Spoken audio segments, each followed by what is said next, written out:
Nagbabalik po tayo sa huling yugto ng ating online views update ng dalawang noontime show dito sa bansa ngayong araw po ng Biyernes, June 7. Pero bago natin umpisahan ang huling yugto, ay humihiling ako na pakisubscribe ang aking YouTube channel, pakiclick ang bell icon para una kayong ma-notify sa mga bagong video na ilalabas ko. Salamat!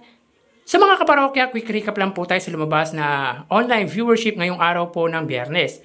Ang Eat Bulaga po ay may 95,000 viewers at ang It Showtime naman po ay may 132,000 live viewers. So dito sa unang yugto ay angat po ang It Showtime pagdating sa kanilang online viewership against Eat Bulaga ng 37,000 live viewers.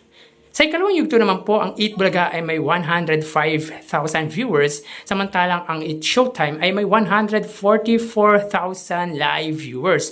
So dito sa ikalawang yugto ay angat pa rin po ang It Showtime ng 39,000 viewers against Eat Bulaga.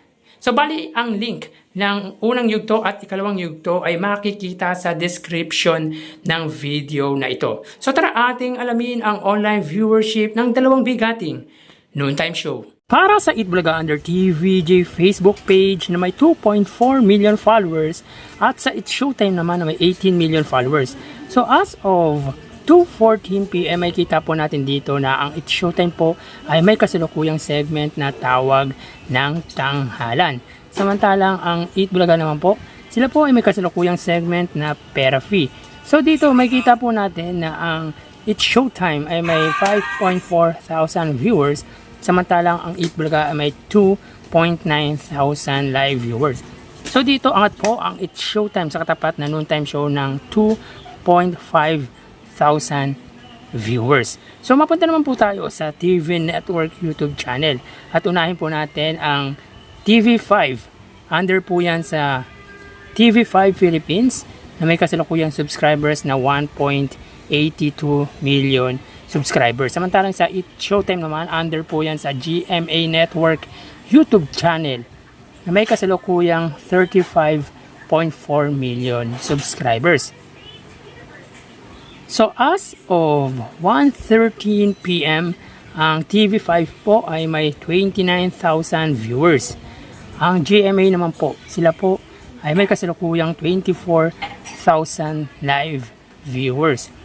So ulitin po natin, as of 2:13 PM, ang TV5 ay may 29,000 viewers at ang GMA ay may 24,000 live viewers. So dito, pagdating sa kanilang TV Network YouTube channel ay angat po ang TV5 sa katapat na GMA Network ng 5,000 viewers.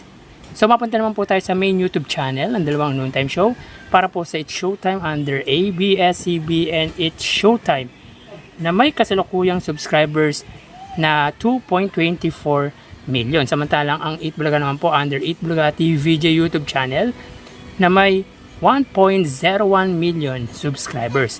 So as of 2:16 PM ang It Showtime po, sila ay may 66,000 viewers. Ang Eat Bulaga naman po, sila po ay may 39,000 live viewers.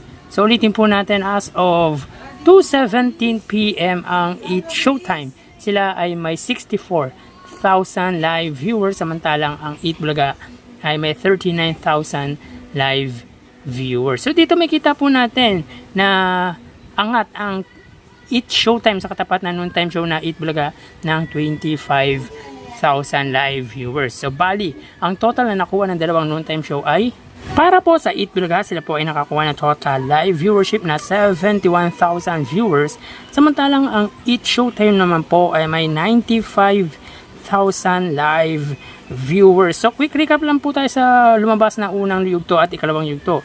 Ang It Showtime po ay angat ng 37,000 sa unang yugto.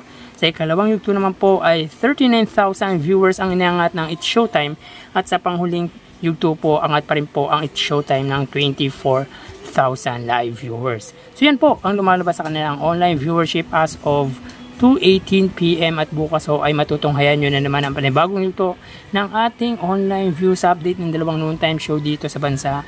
Magpapaalam na po ako. Thank you and God bless.